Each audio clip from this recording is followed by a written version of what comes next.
All right, everyone. We are back with another episode of The Next Rep. And today's next rep is going to be with a colleague of mine, a coworker here at Wodify, our Director of Partnerships, Chris Mierzwiak.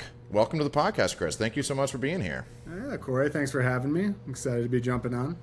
And for those who can see, you'll see Chris's name in the description. I did confirm that is, in fact, the correct pronunciation. It's Mierzwiak, not Mierzwiak. I imagine that mistake has been made plenty of times. You get so many people saying so many different things that it's like it doesn't even faze me at this point anymore.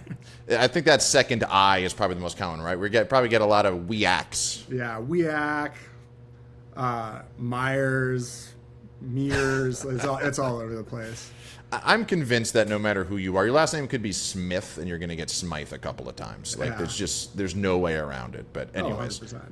Glad you're here with us today, Chris. Well, thanks again. So I'm going to say a bunch of different things that you've been involved with, Chris. Okay, you are a several degree Brazilian Jiu-Jitsu black belt. How many degrees are we talking here? Second degree, and then, man, after you've been training for so long, like you try to start counting the years to see where you're. I'm either a year and a half or a year away from my third degree. Okay, so 2.5 degree somewhere. Brazilian Jiu-Jitsu black belt, former professional MMA competitor, and now you're working in the software space. Those are three things that aren't typically bundled together, I would say. Is that fair based on what you've experienced? Yeah, I'd say it's pretty fair. I'd say like people transitioning out of the fight world, they go a lot of different directions. And I haven't really run into anyone else working in the space that like try to make a run at a career for it. Maybe a couple people here and there like, oh, I did a fight or this or that. But I was for a long time just through college, a little bit after, that was my one goal. Like, I'm going to get to the UFC. I'm going to do the best that I can and then see where I land.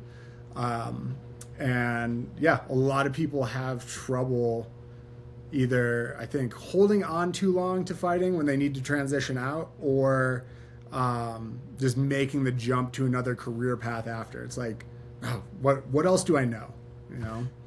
Well, and I want to dive into that, but let's even back up a bit. So I would like to know, everybody, because MMA is such I mean, I'm sure you'd agree, but like it's kind of still a sport in its relative infancy, right? Like it's not, doesn't have the decades and decades and decades of history that basketball, football, all the other major American sports have, but yet it's had this incredible rise over the past few decades. Like just the growth was insane. And I'm curious, what was the moment that got you hooked? Like what was the moment as a kid, as a teen, as a young adult, where you were like, I want to get in a cage, lock the gate behind me, and fight the dude across from me? When did that moment occur? Man, so it's funny because the first memory I have of what MMA actually was I was very young. I couldn't even give you a number. I bet I could look it up by the date it was released. But my dad called me into the living room and was like, hey, look at this documentary that just came out. This guy's from Toledo, Ohio, which is where I'm from originally. And it was the documentary that they just turned into a movie called The Smashing Machine. Mark Kerr. Yeah, so Mark Kerr was my first, I guess, introduction to it. I didn't even have it on my radar after that for years, but it was just kind of a random fun fact. My dad's like, hey, there's this HBO documentary about someone from Toledo. Look at what this crazy guy is doing over in Japan, going and fighting people for money. That was that. I think where it really took off for me was, like a lot of people my age and that are fans now, was Ultimate Fighter Season 1. When they first came out with that season. And it's actually a really funny, serendipitous, weird story about how it all played out for me based on that. But I was a junior in high school when it came out. I had been wrestling since junior high. I was never any good. Until my senior year, that somehow something clicked and I picked it up. But I always loved it, so I stuck with it.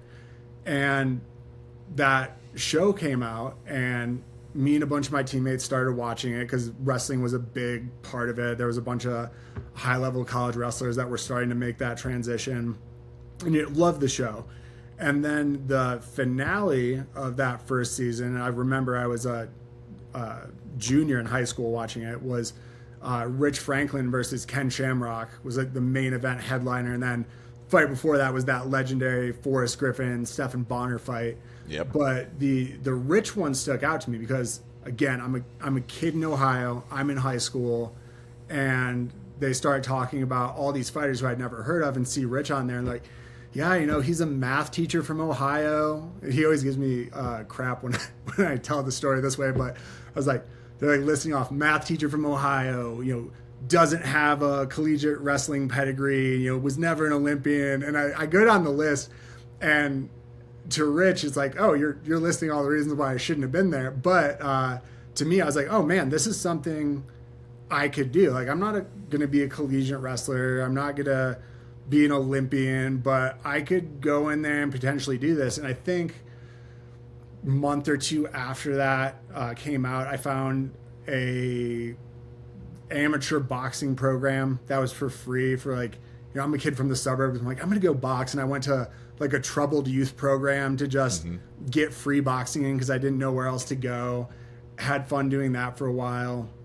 And then, you know, kept following the show and the fights, all that. Became a super fan, you know, college kid.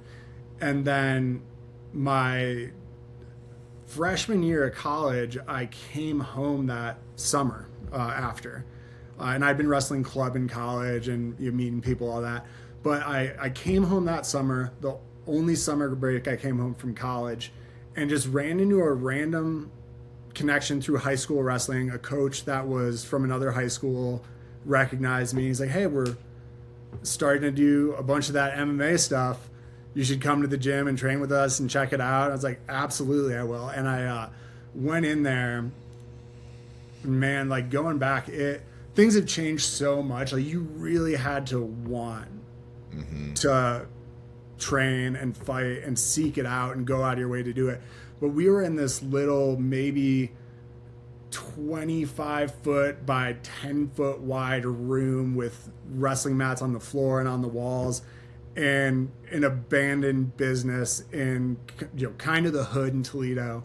And that's where I started. Just a bunch of guys getting together, no real direction on what's going on. And then a month in, they're like, hey, we got some fights that we can sign up for. Let's go check it out. And I signed me up. After a month and a half of training, I'm in my first fight in Frankfort, Kentucky. Wow. This was 2007, and it was before, like, any commissions were anywhere. Like, it was still starting to ramp back up. Yeah, I mean, those were the types of markets that had MMA back in the day, right? Like, I remember Joe Rogan always talking about, you know, his first UFC event was in, like, Dothan, Alabama, or something like that. No shade towards Dothan. I'm sure it's a great place, but now they're, you know, quite literally going to be at the White House. It's this coming summer, so quite a ways the sport has traveled. Yeah, I always tell this story too. Is there's a couple of things that happened in that first rules meeting, if you want to call it that. But you know, I'm nervous. It's my first time ever doing this, and there's just a bunch of guys that all look rough around, and they're going over the pro rules, the amateur rules, and they're like, this one fighter raises his hand, and he's just like, oh, what do we do about this? And he points down at his leg, and he has a house arrest bracelet on, or some kind of monitor. Yep. And the ref, early 2000s MMA, right? Yeah, like looks at him, looks as his opponent, and just goes, no head kicks with that leg. And the opponent agrees. He's like, yeah, I'm good with that. Let's do it. That's great. So yeah, just crazy times. It's grown a lot for sure. Well, question on that, because you're right. I mean, we kind of even alluded to it before, but MMA has just seen such a rapid amount of growth. I mean, going back to the Joe Rogan example, he also used to say that, you know, when he told people he was working UFC events, they looked at him like he was starring in X-rated movies or something. Like it was this niche sort of underground counterculture thing. And I'd have to imagine that probably why you liked it, right? Like, because it was wasn't cool. It was like, oh, this niche thing that's kind of badass and just yet being discovered. In now it's almost, it went from sort of microculture to like monoculture now. Like we said, they're going to be in the White House. Like, Yeah. has part of you lost a little bit? Like, would you have come up in today's MMA the same way that you would have been interested in it when you did get started? That's a good question. I don't know if it was starting at this point today where I would end up, because along the way I really fell in love with the jiu-jitsu side of things, and mainly for me the gi side of jiu-jitsu, which is a little bit further from MMA style grappling, no gi and strikes and all that, but yeah, I think it was a different time. You had a lot of, how do I put it? A lot of people I really looked up to in the fight world, being so early on, were very accessible if you followed up, found out where they were and started training. Not saying this in a stalker way, but it's like, hey, I want the best training in Ohio. And this is kind of how the story ends up wrapping up. I had that first fight, and George Gurgel is the referee for that fight. And he was on the second season of The Ultimate Fighter. Again, huge fan of him on that. And at this point, Rich was my favorite fighter because I was, again, the Ohio kid doing it. Like, this is really cool. I was like, oh man, like, George is my ref. He's Rich's coach. Like, I should go train with these guys. And that's where I ended up going to start training, was with the JG MMA camp back in the day, which was just, for the time, even today, like a who's who list of legends that are in there sparring and training on a daily basis. And that's who I came up with. And it's like, you look at football, you look at basketball, the big sports, like it takes some time and effort, and you got to get picked up. You got to get the right attention to make it into a training room with any of those people that are stars. And Right. when I came in at this time, it was just like, cool, you want to do it? Let's throw you to the Sharks and go. And that's how I came up. So it was a really cool, unique experience. I think you can still find versions of that out there, but then you have these mega camps that didn't exist before, like the Elevation Fight Team guys were doing, Jackson's, all of these places, and just superstars now. Whereas before, like you said, they were just starting to get attention, and people were still a little iffy on it. Like, I think Rich was a great spokesperson for the UFC back in the day, because they used him like, hey, he has a master's degree. He was a teacher. This is a sport. It doesn't have that same negative connotation that they gave it throughout the 90s when they were trying to make it illegal. Yeah, I mean, that's another thing, right? I mean, you were coming up when it was quite literally illegal. And at that point, probably a majority of states, right? I mean, New York was the last one that famously, I think it was like UFC 205 was the first legal event. And they sold out MSG. That was when Conor McGregor was doing his thing, and it was at its peak. But I mean, you were quite literally participating in a quote-unquote illegal activity just by doing your sport. Like, that kind of has a little bit of edginess to it too, right? I mean, man, I never really thought of it like as an edgy thing. I fell in love with the process, with getting better, with pushing myself, with the competition aspect of it. But there's really there's so much to it outside of the negative filter that people put on it back in the day. Like, none of that ever crossed my mind. I wanted to be doing it. I loved it. And I, still to this day I do. It's funny too, because I think part of its popularity has been, I kind of have a theory that like martial arts has never been bigger, but I do feel like here in the States, it's kind of like, I'm just talking specifically about like the commercial interest in things like UFC, but I think we're in a little bit of a plateau phase, and I think part of the reason is because of that growth.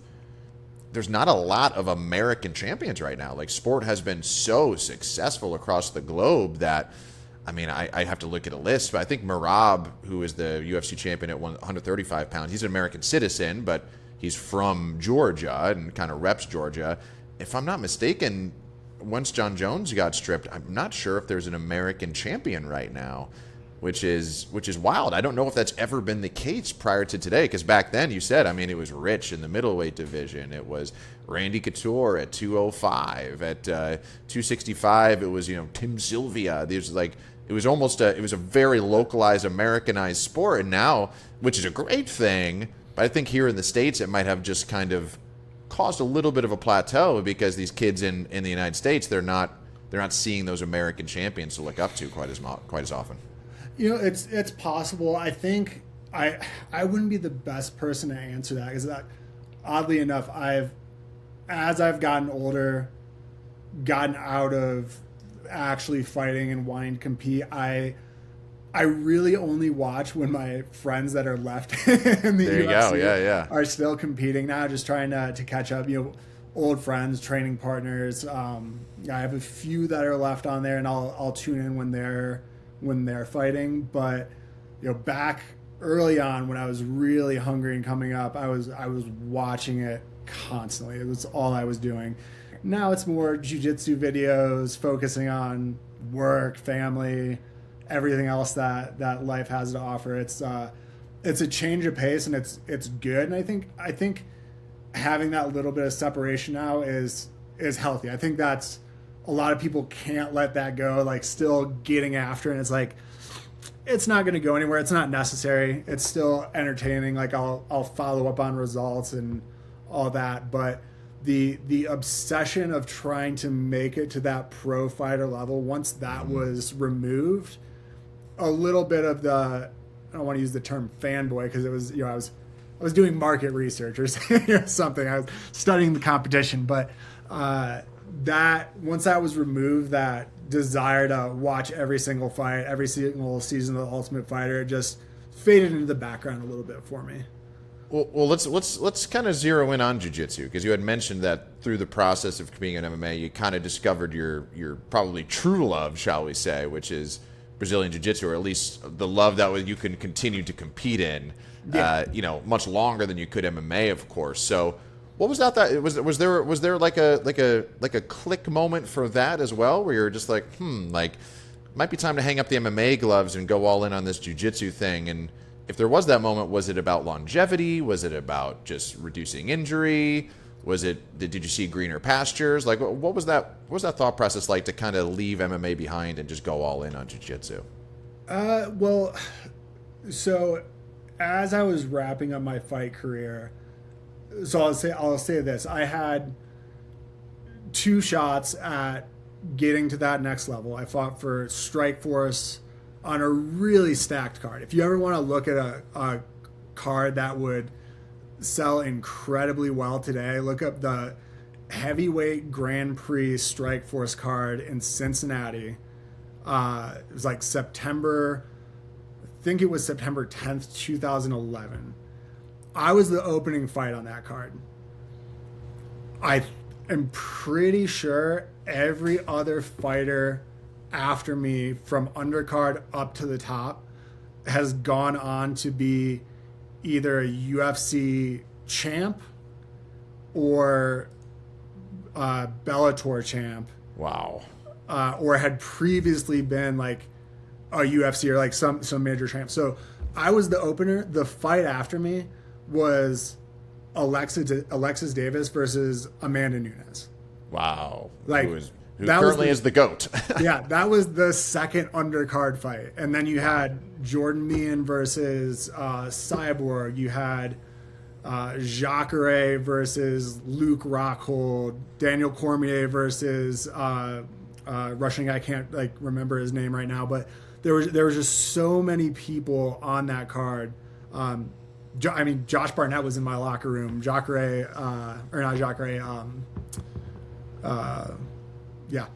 ton of guys. It's hard to keep track with how many there were. So Strikeforce was loaded back in the day. Great fights too. So I fought on that card, lost a really good fight that took years off of my life for sure. Both of us just went out there, slugged it out. Neither one of us wanted to give an inch. Back and forth, just great fight. But lost it, didn't get picked up. Fought my way back to an opportunity at Bellator, same sort of thing. Not as good of a fight, just got laid on by a stronger wrestler for the whole fight, couldn't get much going. And then decided after that, like, hey, I'm almost 25. I have had a bunch of injuries that would have cost me hundreds of thousands of dollars if I didn't have insurance, and that's about to go out the window. So just decided to keep fighting, move in a different direction, and moved out to Denver with a group of friends, and really finished up my fight career here. Not with I wouldn't say the intention of making it back to the UFC, but with the intention of like finishing up strong for myself. And I felt that's what I did. Trained with the Elevation Fight team and those guys. Got a lot of cool experiences from that as well. And then really it was just the jiu-jitsu side just became a continuation. Like I didn't want to stop training. I didn't want to fully step away, which I think a lot of guys do. And really it was my lifestyle for so long that it makes it hard to get away from, having something like that, which has become a part of you, or a part of me at least. I feel like that word comes up a lot with the people who really stick to jiu-jitsu long term. It is a lifestyle. Mm-hmm. Like they can't imagine not doing 8 rounds a day or 5 rounds a day, whatever it is, right? Like it's just the same as you get dressed in the morning, you got to do your rounds in the evening or whenever you tend to go to class. It's just funny how often that comes up for the folks that really end up becoming lifers with it. Yeah, for like that. And I mean, as I've gotten older, as I've progressed through my black belt and become a teacher and all of that, like there's just so many avenues you can take with jiu-jitsu. You can be person that, I hate the term hobbyist for it, because at the end of the day, like you're doing it, you're a martial artist. It's like saying I'm a hobbyist versus a competitor or this or that. Like I think at the end of the day, just accept it. Like you do jiu-jitsu, you're a martial artist. Everyone's journey is personal, but you can go that route. You can be a competitor and focus on that. You can focus on teaching, on growing a school. There's so many different things to love about jiu-jitsu and having it be a part of your life. And I think that's really what kept me so engaged with it for so long. I'm curious too, kind of on that intersection of jiu-jitsu and MMA still. You've been in this industry in every probably iteration you could be, right? You competed in MMA, you competed in jiu-jitsu, you've been a teacher at a school, you've helped to manage and run a school, and now you've also been on the software side, which amplifies the amount of conversation you're able to have with school owners even more. Oh, yeah. So, you're an expert on the way that these martial arts businesses run. And what's always been fascinating to me, I don't want to say his name because I didn't ask him, but we were talking to a very prominent school owner down in Florida.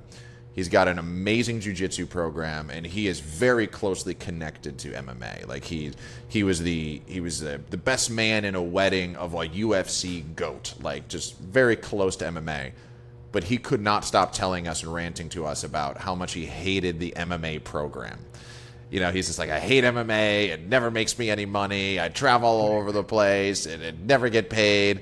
He goes, it's all jiu-jitsu for us.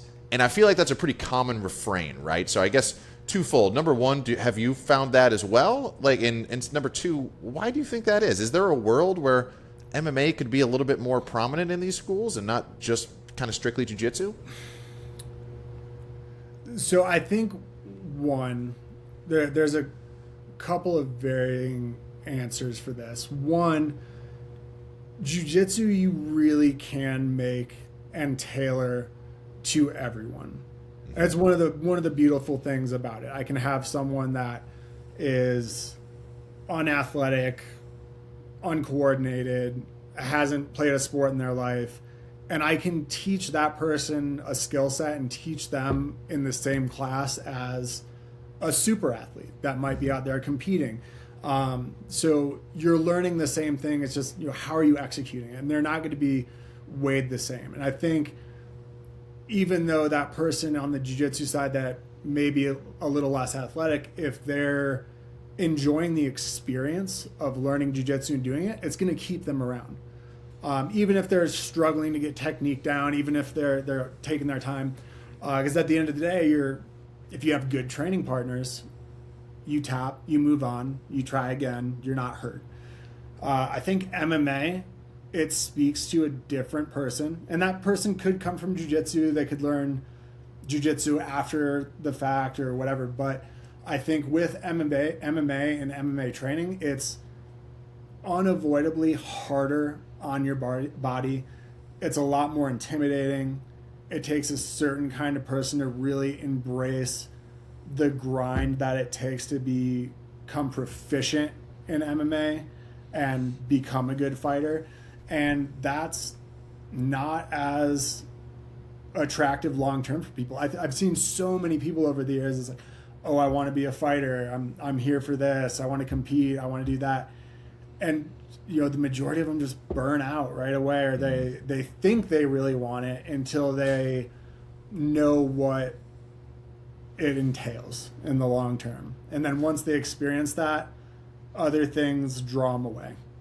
I think with jiu-jitsu, there's a lot less. You don't need to be coming in to chase a dream to do it with an MMA. If I'm going to fully commit myself to an MMA program and getting good at it, I'm going to get hit in the face. I'm going to take punishment. And that's not for everyone. Right? Especially back in the day. Like, you had to be a different kind of person to come in and train the way that we used to train back then. Yeah, kind of a general question, but do you think that MMA can be trained casually? Like, even as myself, for example, like, I would love, unfortunately this program doesn't really exist, but I would love if there was like an MMA program locally that I can go to. Light sparring, you mix up the skills, you do a little striking, you do a little wrestling, you do a little grappling. I don't going to compete. I'm 34 years old. I've got a million concussions from my football days. It's just, it's never going to happen from a competition standpoint. But you don't really see those programs. It's almost like, you have these jiu-jitsu schools, and, sometimes you get like somebody who expresses interest in MMA, and there might be a fight team locally that they refer to or something to that extent. And that seems to be the pipeline. But do you think it would even be possible? Have you seen anybody have like a more casual MMA program? Is it even possible? I'm sure they're out there, and I'm sure if I thought hard enough about it, I could think of someone. But from my experience, it's always been the smaller program, because it is catering to the fighters. The fighters are always going to be fewer than the general population. And at the end of the day, this comes back to the damage thing, and then I think the integrity of the arts, or either our MMA or jiu-jitsu. I can get really good at jiu-jitsu with taking minimal damage. Right? I could get beautiful jiu-jitsu, be proficient, be a good black belt, know how to teach, know how to train, compete at a local or national level, IBJJF, whatever. And have a great experience and have a lot of longevity with minimal damage. I know people that have done it. If I'm going to really learn how to fight, part of that is really learning how to react, or learn how you're going to react when you really get hit. And I think to really get proficient in MMA, it's inevitable that you have to put yourself through the ringer a little bit. Or a lot of it. Otherwise, you're not really experiencing the full scope of fighting. I can learn how to throw a punch. I can learn how to wrestle. I can learn how to do an arm bar. If I'm not really putting it all together, it's not the full picture without that hard, real live training and competition that comes with the fights. Man, that's so interesting. So it's like, as an MMA fighter, yes, I have to train striking. Yes, I have to train grappling. Yes, I have to train wrestling and scrambles and things like that only exist in MMA. But I also have to train damage control. Yeah. That's just it's almost like a skill unto itself. Do you happen to know a guy named Luke Thomas? Is like an MMA journalist. Do you ever come across him? I'm sure I've read something from him in the past. It sounds familiar. He used to be the guy who did the MMA show on Sirius XM radio, and he was on MMA Fighting back in the day, the SB Nation site, I think. But he has a phrase. He always says durability, right? Like that's a real, like when you're looking at an MMA fighter, it's how's their striking, how's their grappling, are they durable?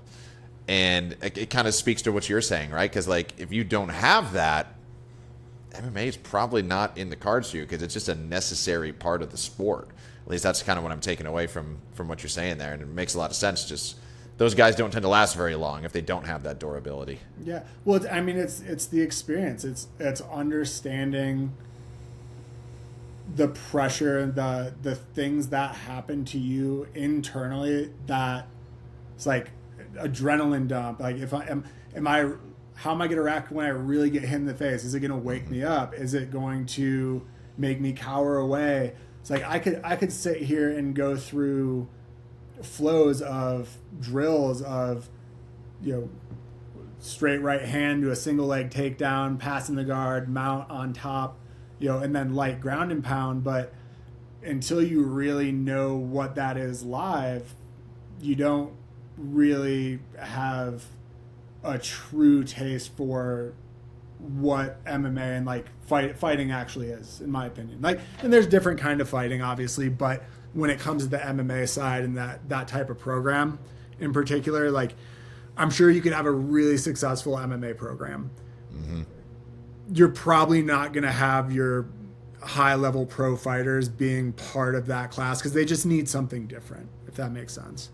Yeah, it's funny. I'm the furthest thing from a professional fighter, but I did a little bit of Muay Thai sparring in my day, and I used to spar just with my coach because I've had I had a TBI when I was young. I had a bunch of concussions playing football, so I kind of have to preserve the cells that I have left upstairs at this point. So I had to be real cautious. So I would always spar with our instructor just because I knew he wasn't going to try to, knock me out or anything. Yeah, nothing to prove there. Right, yeah. And, he hit me with a couple good shots, and I remember I told him, I was like, at the end of the sparring session, I was like, is it weird that felt good? He goes, at least you're not wasting your time. He's like, because if I hit you, because he hit me pretty good a couple of times, didn't knock me out, but, busted my jaw up a little bit, bloodied the nose, all that stuff. And he's just like, if you got hit like that and you really hated it, he goes, you're probably wasting your time. Because anytime you actually try to apply these skills, you're going to get hit. And if it's not for you, but I was happy at least that I passed with that small barrier. Like there is a little bit of that damage. I mean, weird question, but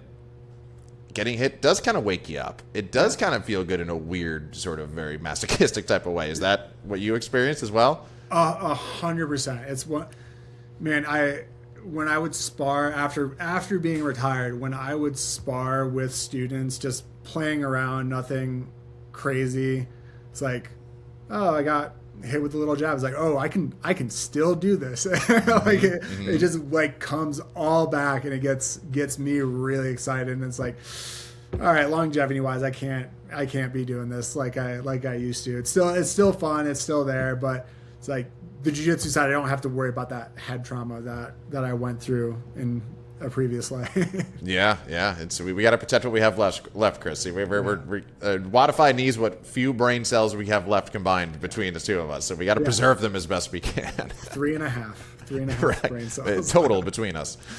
I'm curious too. So 2-stripe black belt. You've trained in a lot of different places, a lot of different camps. It seems like nowadays, in the context of jiu-jitsu, there's all these like emerging theories of how to teach jiu-jitsu. There's one I saw the other day, the eco or echo method. I'm seeing some stuff there. There's another one, task-based or game-based or something to that extent. Drilling used to be the big thing. I imagine you've seen just about all of these systems and all their different iterations through the years. Is there a system that you've adopted? Like, do you think that any of these have kind of emerged as like the best or most cutting-edge way to teach it? Or is it more so take a little bit from everything and kind of come up with your own strategy? I've been more of that mindset. And I'll say this, I've been really lucky with the teachers I've been exposed to, like my original professor, George, the guys I trained here with in Colorado, getting to travel for this industry and working with just amazing, well-known competitors, teachers, coaches, all this. I've been really lucky in that sense. And I feel like I can always learn and pick up something new that I want to add to how I teach or how I have my students drill. I think a lot of it is people, with the names and all that different stuff. They've maybe systemized things that have been around for a long time. Positional training, how we rotate with our partners, rolling live, all that. None of it's new, I'd say, in my opinion. I think there's people that systemize things that have been around or used, maybe in even a different art. Like, hey, judo teaches you to drill takedowns this way. Cool, let's add it to class, or whatever it could be. But that's how things develop and get good. You're pulling inspiration from other people and learning how to teach and make your jiu-jitsu your own and give that to your students. Does that answer the question? I think there's a lot of back and forth on message boards and talking about it. Man, at the end of the day, like, just train. Like, some people you're going to be blown away by certain teachers with tiny little details that will change your game, and then other people, you're with them for months on end and they have a system that's developed and you're going to learn a lot from that. There's so many different ways to get good at jiu-jitsu, but at the end of the day, you have to train. You have to do it with live resistance. Otherwise, it doesn't really show you anything. And you're going to have the same hurdles. You're going to get frustrated that you're not getting better. You're going to be frustrated that your friend that you beat up got promoted and you didn't. Like, it's just the natural progression of jiu-jitsu that anyone who has gotten their black belt has also experienced, but I mean, compared to how we used to learn back in the day, where it was, all right, just going to kind of figure it out as we go. Like, I mean, back when I first started, I think there were 3, maybe 4 black belts in the state of Ohio. And you had to drive to find it. And there were some really good ones, like legends in Ohio. And now it's, throw a stone and you're going to hit a jiu-jitsu school with a few black belts in whatever parking lot you're in. Yeah. I live here in Austin, and I think there's more jiu-jitsu schools than grocery stores in Austin, Texas right now. It's insane. But and amazing ones down there too. Like, people that have changed the game, opening up schools in Austin, which it's really cool to see. Yeah, it's sort of the official, unofficial headquarters now of jiu-jitsu. I feel it's Texas jiu-jiteros. Is that the terminology? Are we saying jiu-jitsu players? I just say I do jiu-jitsu, man. People have all the names and stuff. I've just been doing it for so long. Like, I'm an old man at this point, is what it is. I'm 30, almost 38, but been doing it for almost 20 years, and now I'm hearing new names for something that I've done the same way, or called the same thing for 2 decades. It's like, I'm not going to call it that. I do jiu-jitsu. But anyway. Well, let's do a little round of hot takes. We're gonna some hot button topics, some controversial topics in jiu-jitsu. I want your take on them as somebody who's been in it forever. So first off, gi or no gi, and is there a reason to train in the gi? Let's say someone wants to be an MMA fighter specifically. Is there a context for the gi, or should it be all no gi for that person? I think there's always a context for the gi. I think especially as you're getting closer to a fight, you should be doing what's going to apply to you in the moment in the competition with your health on the line. So that's what I would always do. I would do usually 2 days of gi a week, 2 days of no gi, then MMA sparring, all that. As I would get closer to a fight or be in a camp, it would really just be no gi and MMA grappling. But I think when training just strictly jiu-jitsu, I firmly believe that you can get very good at no gi if you are just training in the gi. I don't think the reverse is the same. I don't think if I'm a no gi guy and I never put a gi on, I think I'm going to be struggling a lot more than the other way around. So I'm so curious because been kicking around the idea of training again, but all of the gyms near me are specifically no-gi focused gyms. I mean, still can't go wrong with it. But what, based on your experience, what do you think I'd be losing by just going all in on no-gi as a white belt? So I pretty much should spend my entirety of my career without the gi. I don't think you're losing anything because you'd be gaining jiu-jitsu in general. I'm not a hardline ride or die, gi or no gi, hate on one side versus the other. It depends on the season I'm in mentally, which one I want to do more, one over the other. Right now, and especially as I was teaching more, I was teaching only gi really. What I can say is I love the creativity of the gi, just having more things to grab, different techniques to do, crazy shit that you can't do in no gi because I don't have a collar or a lapel to choke someone with. I love the creativity of that. I find when I really want to go hard, like wrestling style, like I grew up doing, then I'm gonna go no gi.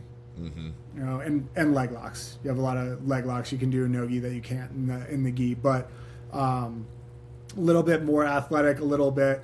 I can control people a little bit better in the gi, whereas no gi, the technique is just different. Still jiu-jitsu, still the same thing. Love them both. It's just for me the creativity and the wheels getting turning off of the gi is what really speaks to me right now.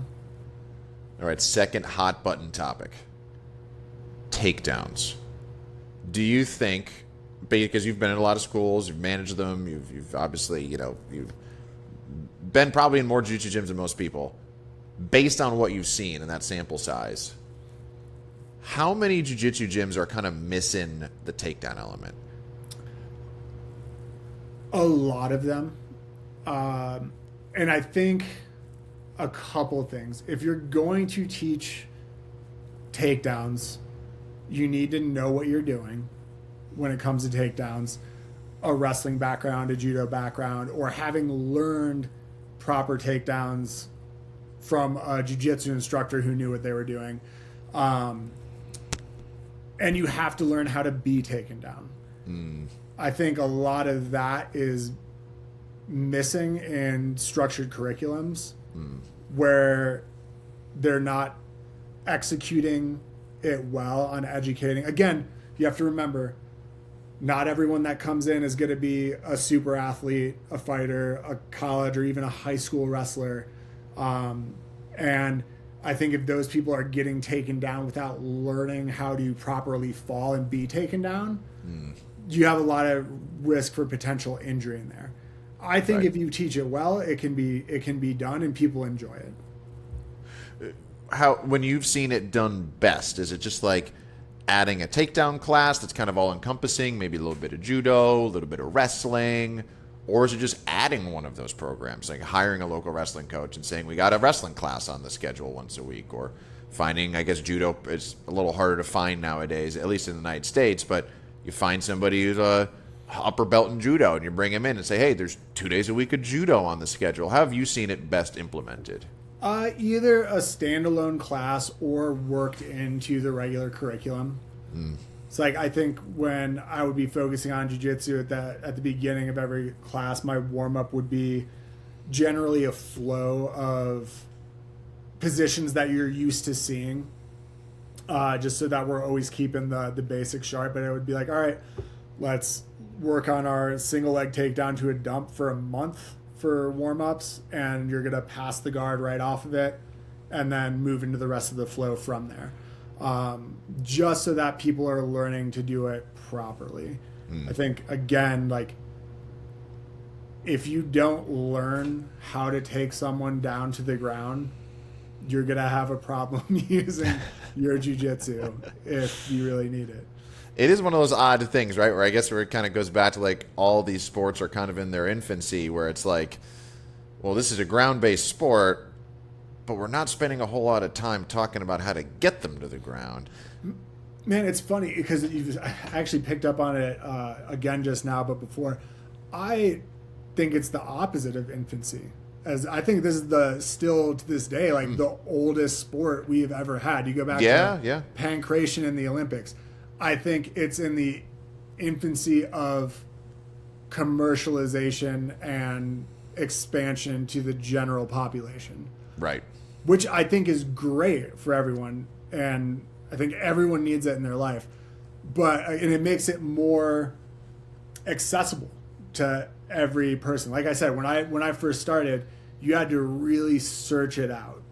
You had to know what you were looking for, know what you were trying to get into. But back in the day, like really like Google ads even, like you couldn't really educate yourself. You had to know someone. Mm-hmm. But like it was flyers, it was newspaper ads, magazine articles, until like this modern age took off. And I think it got a lot of people interested and made it a lot more accessible.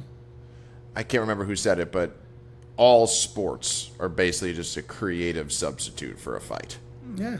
Right? Like that's really like when all those football fans are hammered in the crowd and hooting and hollering and saying, kill them, come on, let's go. Like that's what they really want to see. They want to see basically a cage fight between all these crazy talented athletes. And I think that's, what MMA finally gave people is an answer to the question of if we lock these two people in a cage, who's going to walk out? And it turns out it's a pretty commercially successful product.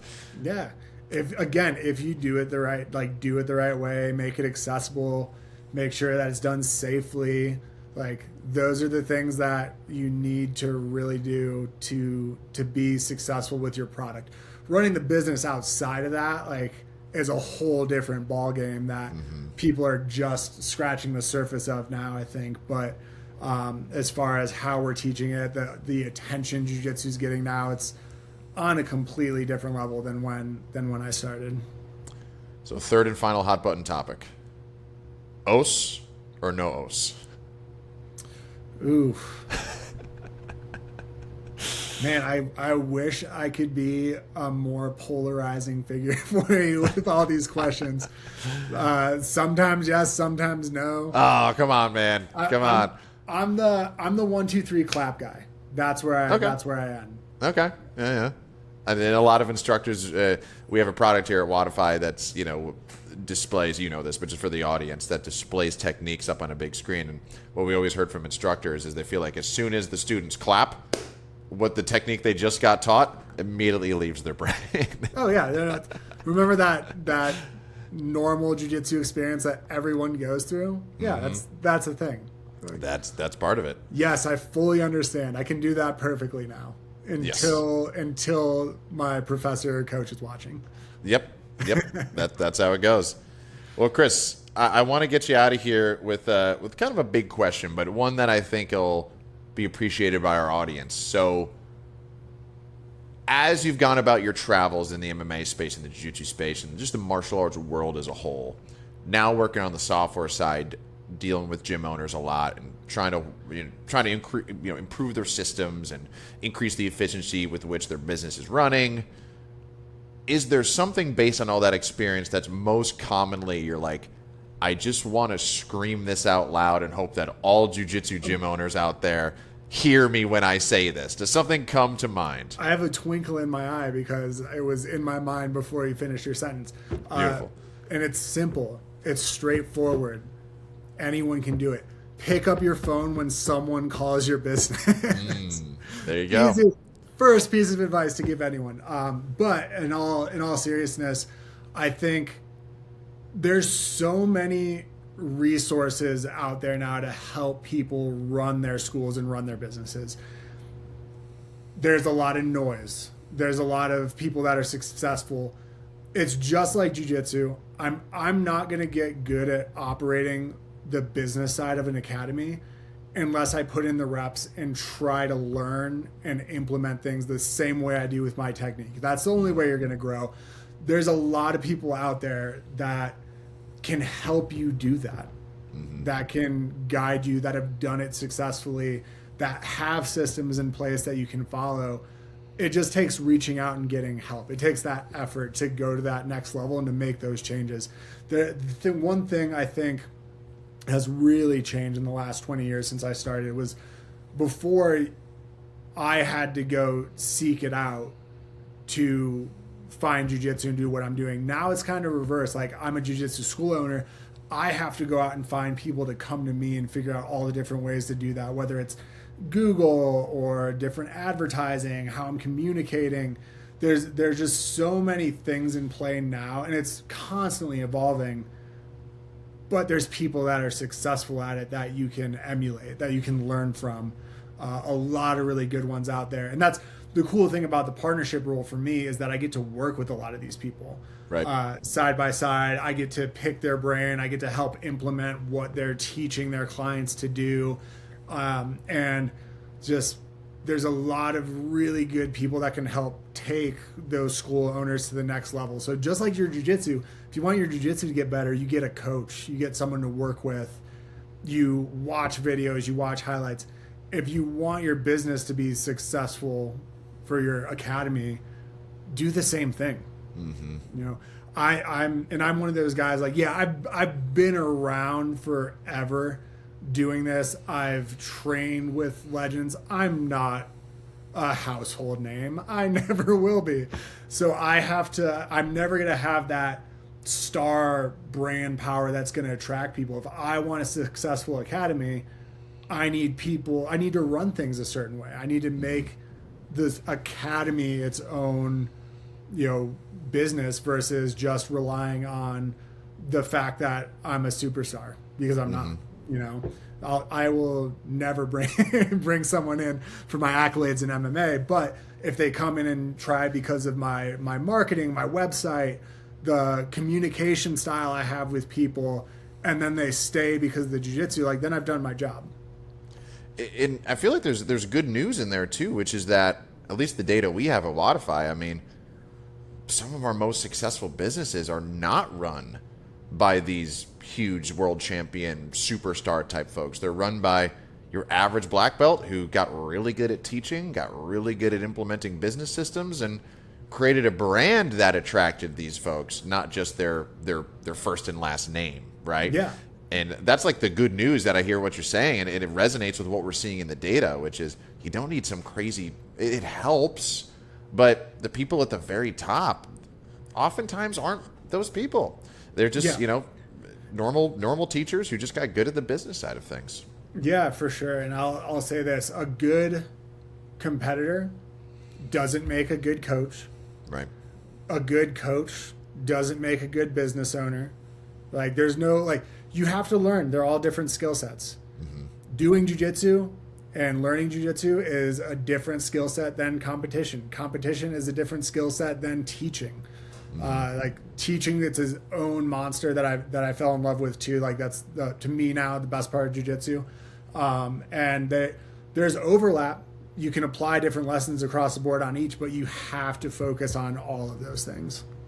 Yeah, I love it. It's I always use the example of Bill Belichick was the backup and nose guard on his college football team. I don't think he ever actually started. Or a more fight-specific example, Freddie Roach, right? Yeah. Freddie Roach was a terrible, I don't want to say terrible, he's a pro, but his record is nothing special. No one would have ever known his name if he just went off his professional record, but turned out to be one of the greatest boxing coaches of all time. So yeah, man, exactly. Different roles. But Chris, this was great. There's more for us to dive into, but we got to leave a couple reps in the tank so that we have some stuff for next time. So thank you so much for joining us here, Chris. It's great to have you here at Wodify and great to have you here on the show today. Awesome. Thanks again, Cory. Have a good one. You as well. Bye-bye.